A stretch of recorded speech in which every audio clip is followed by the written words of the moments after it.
Welcome to Myths, Legends and Conspiracies, where we look at all things magical and mysterious in the world.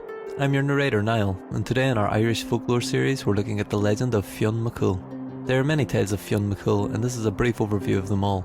We will be covering his stories in more detail in future videos, so make sure to like and subscribe.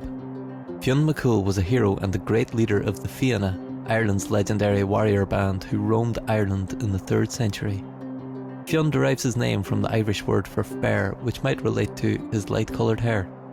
Fionn was the son of Cool, the ancient Fianna's chieftain who led a band of mercenary soldiers that lived separate from the rest of Irish society. The Fianna were known for their kindness despite never owning property. They had travelled every route in Ireland, seen every location, and were familiar with the gateways to the other world. Fionn's mother was Myrna, the daughter of a druid called Tag McNuid. Cool abducted Myrna because her father refused to let him marry her. Outlawed by the High King of the time, Conn of the 100 Battles, the Fianna found themselves often in the heat of battle, and an ensuing fight culminated in Cool's defeat by Gall McMorna, who seized leadership of the Fianna. Myrna, who was now pregnant, was banished and left in the care of Cool's brother-in-law.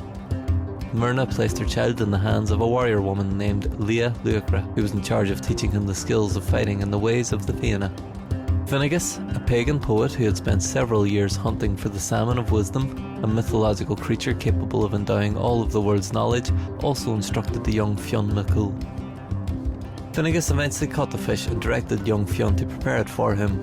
Fionn burned his thumb on the hot meat while frying the fish on the fire and reflexively placed his thumb in his mouth, suddenly receiving all of the knowledge long sought for by Finnegas, who was none too pleased about it. Fionn arrived to Tara, the seat of Ireland's High Kings, as an adult. Every Samhain, the Celtic festival which became modern-day Halloween, for 23 years the Fae Aileen burned the site to ashes after first lulling its guardians to sleep with her song.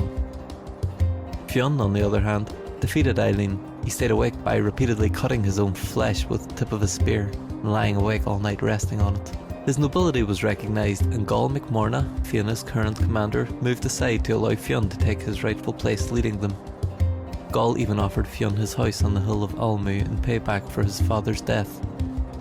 Sav, who had been transformed into a deer by the druid Fair Doric, was Fionn's most famed wife. The dogs of Fionn, Bran and Sculling, recognised the deer as its former human form while hunting, since they too had previously been human.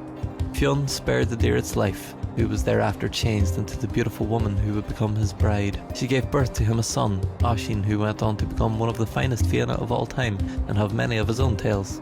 Fionn's happy family was short-lived, however, as the druid Fair Doric reappeared and recast Sav as a deer, who then disappeared into the wilderness forever. After some years, Cormac MacArt, the ruling High King, promised Fionn marriage to his daughter Grania. However, Grania was in love with another of the Fianna, named Dermid. Grania and Dermid eloped, leaving Fionn in pursuit. Fionn eventually caught the pair, but permitted the lovers to remain together, although he quite ungraciously took revenge later in life by not utilising his skills to save Dermid when he had been impaled by a boar. Fionn is credited with constructing the Giant's Causeway as a link between Northern Ireland and Scotland. Legend has it that he flung a big chunk of land into the sea at an opponent, with that piece of land eventually forming the Isle of Man. Loch Ness, a large lake in the north of Ireland, grew from the hole created by the piece of land he hurled. The nature of Fionn McCool's death is still unknown. According to tradition, he's not dead but rather asleep in a cavern under Dublin, ready to take on Ireland's foes.